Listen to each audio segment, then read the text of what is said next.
Everyone, welcome to our video lesson for chemistry to make up for that lost class. I'm sorry about that, but hopefully this will be quick and keep us moving on track with the class material.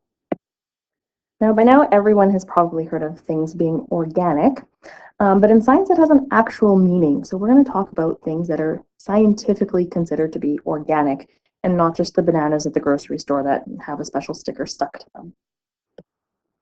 You can read about this in the first couple of sentences or paragraphs of the handouts. But this is Friedrich Wöhler, who was one of the first scientists to kind of discover this idea of organic chemistry. So before him, anything that was organic was something that was made by nature and man couldn't create it. There was this idea of what's called the vital force. It was this magical thing that created all of these organic, natural compounds that human beings weren't capable of making. But in 1828, Wöhler changed that when he accidentally synthesized urea, and that's what your kidneys clear out of your body. So in one of his accidents in the lab, he actually created it without any use of magical vital force. It was just a man making this organic compound.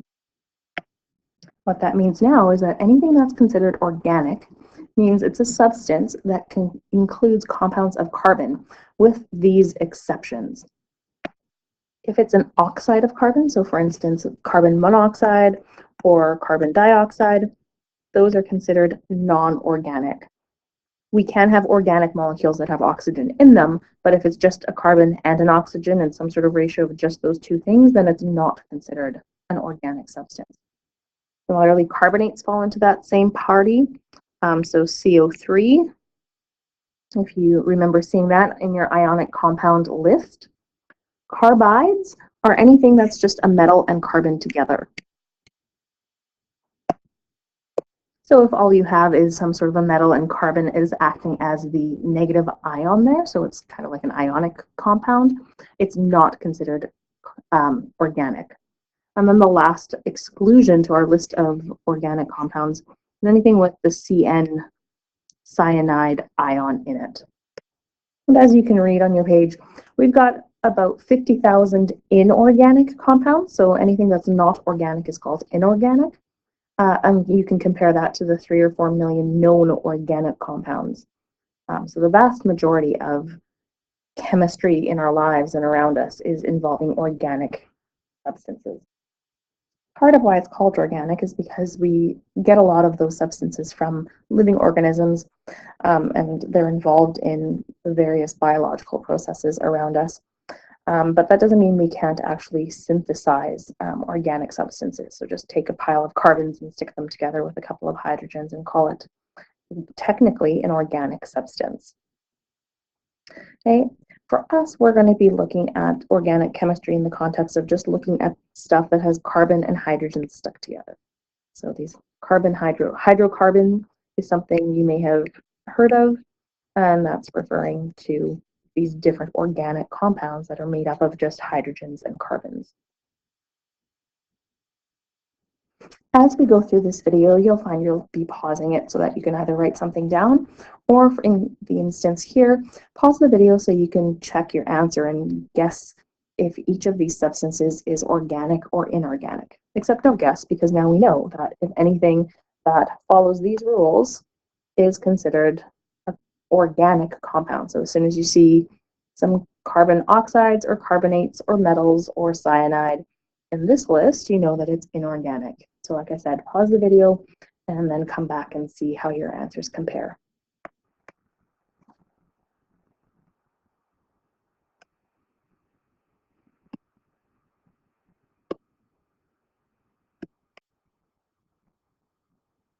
So going through this list, here I've got this carbonate ion, so that's what makes that one inorganic. The next two are both all carbon, well, let's look at this one, CH4, nothing but carbons and hydrogen, so we know it's organic. Here is an example of where I can have oxygen in my molecule, but it's not the CO3 carbonate ion, and it's not CO2 or just carbon monoxide tagged on. It's part of the whole structure. So it is an organic compound. Here we've got cyanide, so that makes that an inorganic compound. Calcium carbide, so that's an ionic compound. We've got calcium, a metal, and then carbon stuck on the end. So carbon is acting as a negative ion here. It's not acting as part of these big long molecules we're going to be looking at in organic chemistry. So there's the metal that makes that inorganic. And then here I've got a combination of carbons and hydrogens stuck together. So that makes that hydrocarbon organic. If we're talking about carbon, we actually have to talk about what's called an allotrope. So all of these diagrams here are forms of pure carbon. All that this diamond consists of is carbon atoms. All of this graphite is made up of is just pure carbon atoms. So the way the atoms rearrange themselves determines what kind of overall structure we're going to have. So if we take a look, I've got the diagram here to show you the bonding that happens. So when we're looking at a diamond, you can see how the carbons are stuck together in a different structure than the way they are in graphite. So here we've got these layers. What I think is a super cool little molecule is these Buckminster fullerenes. They're called buckyballs sometimes. And so all of these carbons are linked together, kind of looks like a soccer ball. And it's kind of neat because scientists can actually put a molecule inside of here, some sort of other compound or some sort of a small, something small, and use this kind of as a transport. It's similar if you've heard of carbon nanotubes. Same idea where we're going to use the structure, the way that the carbons bind to each other, and take advantage of that to, transport things and do weird things on that nanoscale. Now we can get into some of the details to start doing the actual work of organic chemistry. So whenever we're dealing with carbon, it always has to form 4 bonds. Doesn't matter if it's bonded 4 straight bonds to one other thing, or if it has 4 single bonds to 4 different items, doesn't matter. Carbon always forms 4 bonds. Similarly, hydrogen always forms 1 bond, and oxygen always forms 2 bonds. So these are our rules, if you will, for organic chemistry and how those bonds form. Definitely go ahead and write these on your formula page maybe, or your periodic table, so that going forward you'll always check. Carbon has 4 bonds, hydrogen has 1, oxygen has 2. This is an actual always rule in organic chemistry. Not often that we run into hard and fast always and nevers, but is one of those rare cases where it is true that our carbons will always have 4 bonds in this unit. I wanted to give you an overview of how all of this stuff fits together and where we're going with this organic chemistry unit. So we're starting, I've been talking about hydrocarbons, so that's just combinations of carbons and hydrogens, stuck together. And then from that, we can look at 2 different ways that those molecules are stuck together. The way that those elements are stuck together. Those are atoms that are going to make different molecules. So got a bunch of C's and H's stuck together, making sure that I have 4 bonds coming off of my carbons whenever I draw that. So each of these, right, that's an atom in my element. Here's 2 carbon atoms. Here's 1 H. Maybe I've got a bunch of other H's stuck here. Let's keep it simple. Okay, this whole complex is considered 1 molecule. This is what's called an aliphatic hydrocarbon. So it's aliphatic, meaning it's just kind of got a long chain, and sometimes we can branch off of it. So our branched chains are coming from the aliphatic molecules.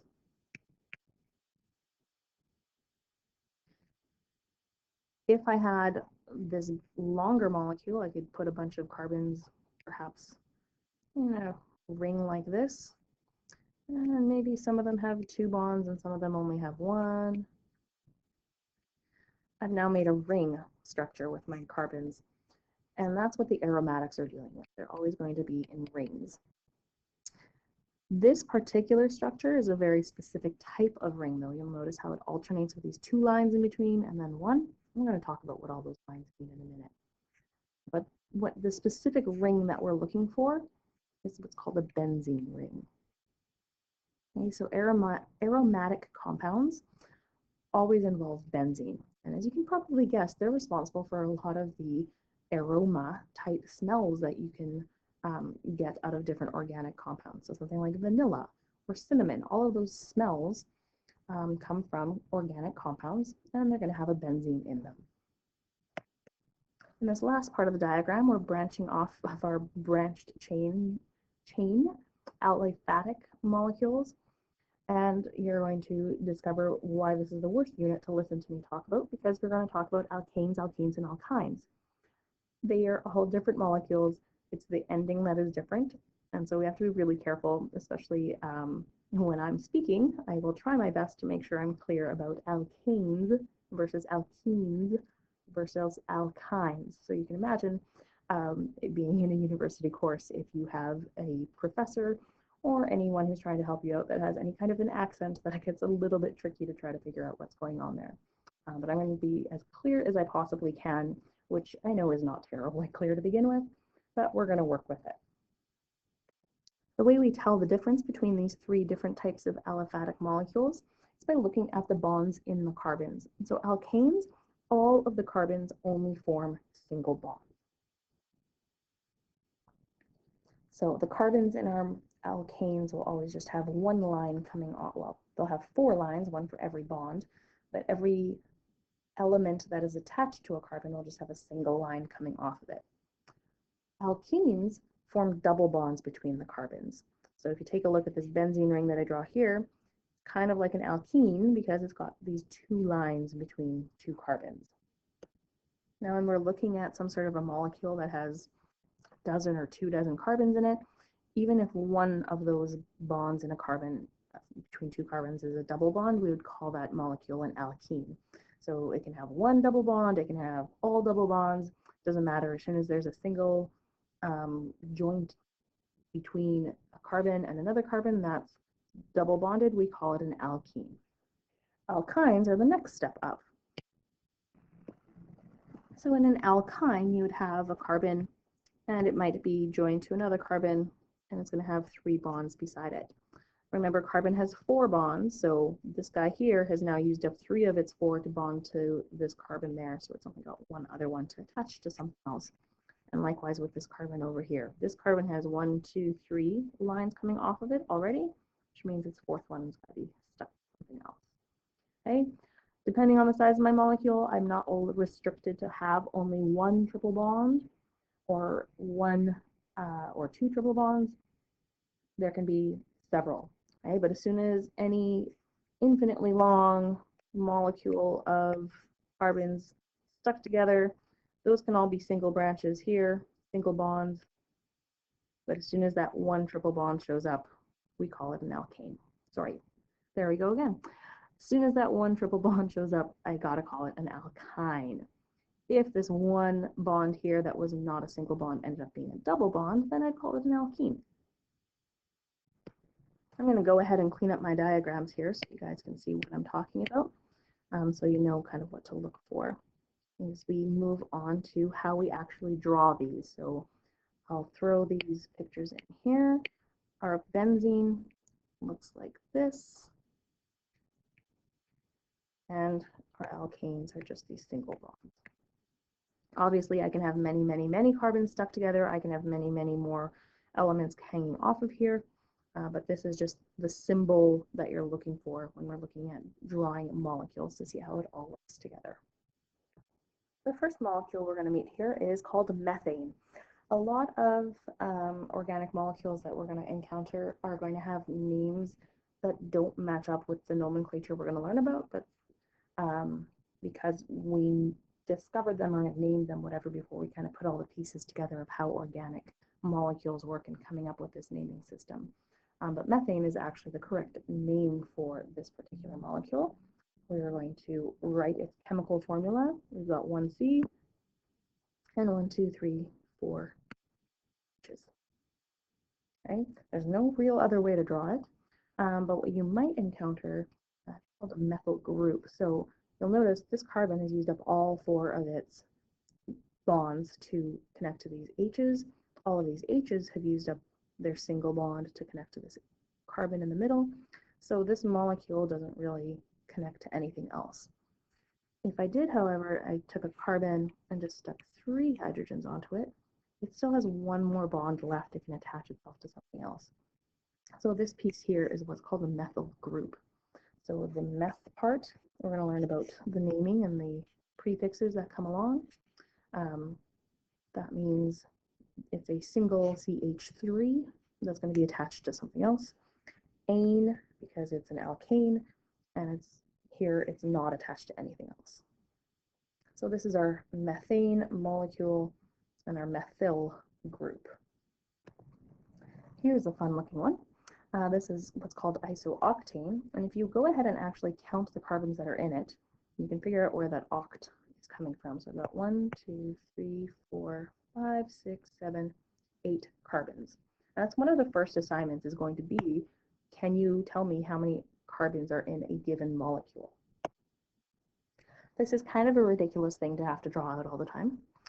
So when we start making our more condensed diagrams, what we tend to do is pick these groups. So there's one methyl group, and there's another one. And we can kind of cluster them and treat them as each carbon and what's attached to it, and then list those off instead of having all of the H's branching off. That's kind of the shortcut that we do with these diagrams. So this first one here, I call it 1. Instead of having C with a whole bunch of H's hanging off of it, I'm going to put the H3 over here. It doesn't really matter if I put it on the right or on the left. And then I have it attached to a CH group. And off of that, ahead to the top of it, I've got CH3 again. This one here is now attached to CH2. Then it's attached to just a C by itself. And on top of that C, I've got a CH3. And below the C, I've got another CH3. And then on the right, I've got another CH3. And that's how we could draw this molecule a little bit more compactly. There's also such a thing called a skeletal diagram. I'm not going to make you learn how to do them, but it is something that if you're Googling some stuff and you're wanting to figure out what the heck is going on with an assignment or something, and you encounter them, it's kind of good to know what they're about. So this diagram here that I'm sketching out for you is isooctane. So the way we read these diagrams, at the end of each stick, there's a carbon.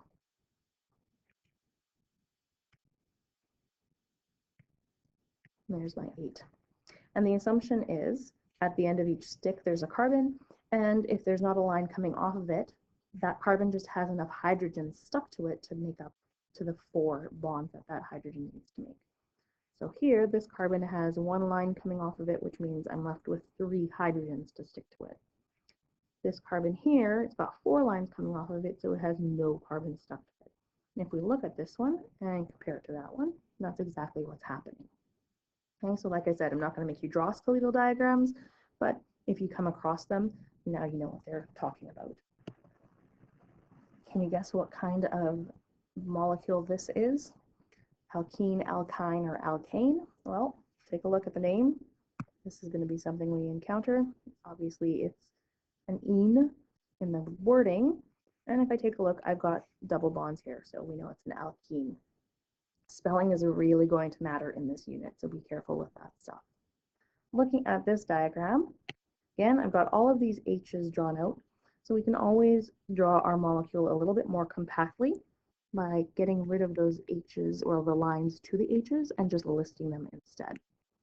Right? I don't know what this is actually called. It's not a skeletal diagram because the skeletal diagram doesn't have any letters at all, but it is kind of the more common way of drawing these molecules. So just for a little bit of practice, because it is good and concise to be able to look at these. Here's my skeletal diagram for this one. So I'm just going to draw those bonds between the carbons.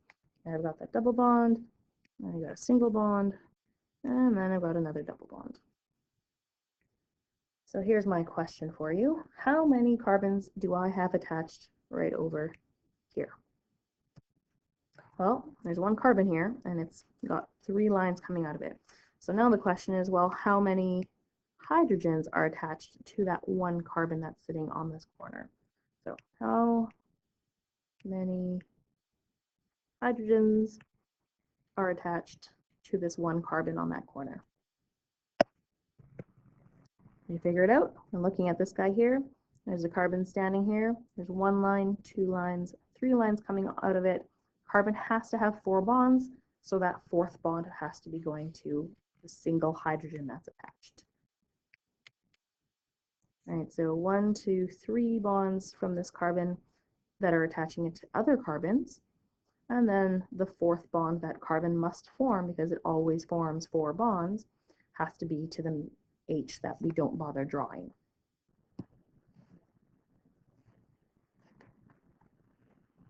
Moving forward, we've got ourselves acetylene.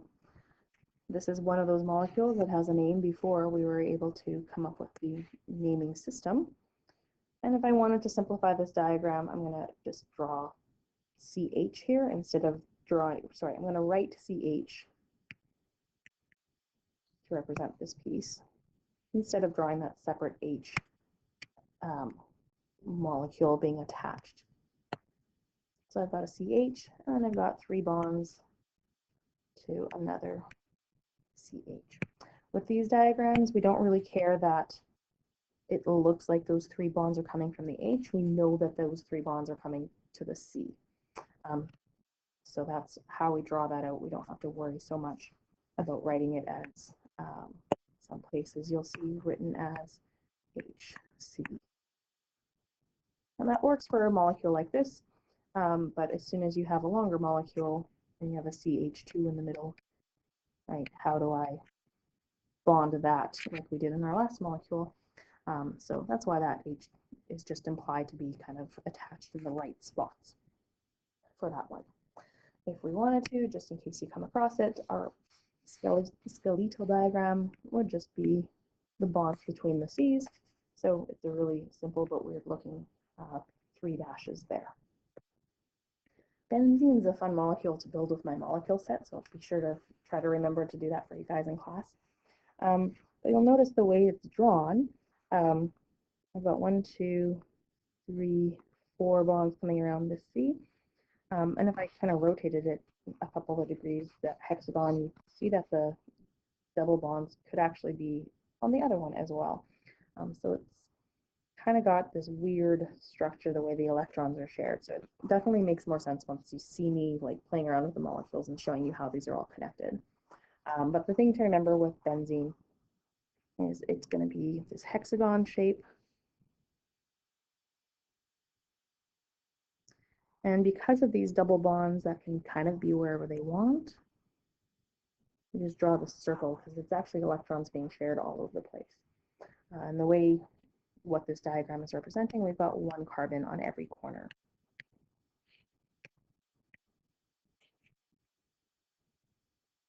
We don't bother with drawing out benzene like this because that will be really annoying. And so we'll just leave it as this hexagon with a circle in the middle. At this point, I'm going to stop the video because I think it's getting a little bit long even for YouTube standards. And we need to see how far we get in class this week. I'm recording this before our class on the 30th of November, so I want to see how far we get and to see how much more I need to cover in video format for you guys.